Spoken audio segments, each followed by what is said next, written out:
Selamun aleyküm. Bugün miladi 20 Kasım 2022 Pazar, Hicri 1444 26 Rebiülahir. Günün ayeti: Her nefis ölümü tadıcıdır. Biz sizi şerle de hayırla da deneyerek imtihan ediyoruz ve siz bize döndürüleceksiniz. Enbiya 35. Günün hadisi: Şüphesiz ki Allah sizin bedenlerinize ve suretlerinize bakmaz. Lakin kalplerinize bakar. Müslim. Tarihten haberdar olmak için tarihte bugün neler yaşandı hep birlikte bakalım. 1989 Birleşmiş Milletler Çocuk Hakları Sözleşmesi kabul edildi.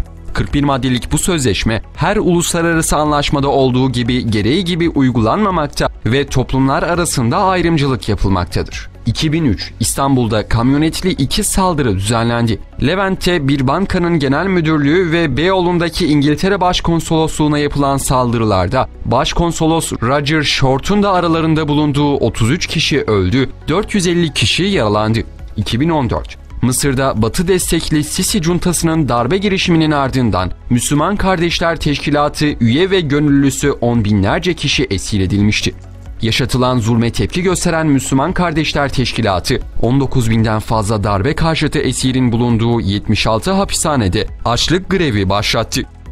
2014 Ermenek'teki maden ocağında cansız bedenlerine ulaşılan işçilerden Tezcan Gökçe'nin cenaze töreninde ayağına giydiği yırtık ayakkabılarla Türkiye'yi ağlatan baba Recep Gökçe, bir babanın çaresizliğini ve gururunu gözler önüne serdi.